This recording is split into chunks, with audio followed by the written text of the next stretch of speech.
time management. Now, this is an area that I get questions about all the time. Time management. We all have the same 24 hours in a day, but somehow some of us are able to achieve more than others. And why is that? To me, it's because of focus. Literally, focus. Meaning that we all know you have things pulling at you constantly. There are emails, there are voicemails, there are meetings, there are all these things going on. But how can you literally take more control of your time? Here's how. Let's drop the word management and put in the word ownership. So when talking about time, let's have time ownership as a mentality instead of time management. If you're managing something, what are you ultimately doing? You're overseeing and providing guidance. Overseeing and providing guidance. Now, if you own something, what is it? It's a little bit different. If I own something, i.e. like your car, see, you own your car. That means your car doesn't go anywhere you don't give it permission to.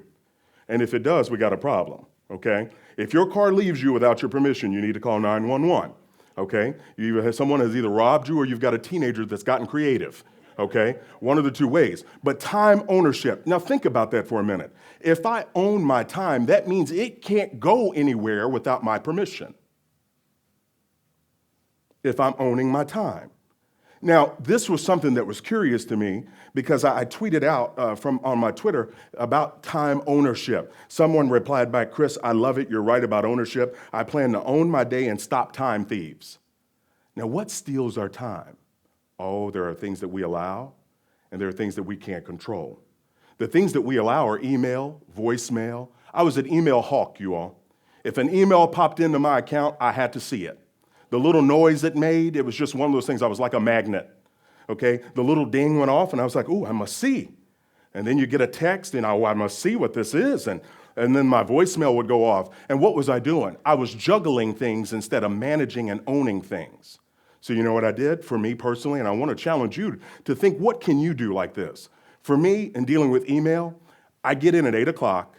From 8 to 8:30, I review email and reply.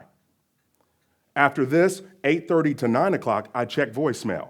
Now, depending upon your job, you may not be able to get that structured, but I'm telling you, you can do something along those lines, where you draw the line in the sand and say, you know what? After that, if an email comes in, the next time I check email is at noon. So I checked it from 8 to 8:30. I go through, managing my inbox, because it's got to go somewhere. You all should see my inbox. I've got folders you can't imagine. You know how it has a little plus sign? You know, if you hit that with mine, you better back up, okay? Because I'm serious. It's like, bloop. The reason why is it's got to go somewhere. It's got to get out of my inbox, okay? It has to go somewhere.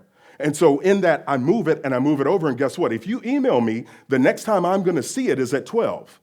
Now, I did it this way because I was too preoccupied. Now, another thing you can do, we all have smartphones, right? You can have a timer on there to give yourself 15 or 20 minutes. I encourage you to start doing that now so you can learn the value of time. 15 minutes can go by really fast, okay? So if you start to use that, now some of you have flip phones, bless your hearts, okay? If you don't have a smartphone, you can use a timer, all right? I see the people with flip phones trying to slip it back into their pocket right now. It's okay. People look at you if you have a flip phone like it's an 8-track nowadays, don't they? I mean, it's ridiculous. If you don't have a smartphone, buy just a little cheap timer. Put 15 minutes on there and allow yourself to work on your email during that time. And after that 15 minutes, stop wherever you are and move on to the next thing.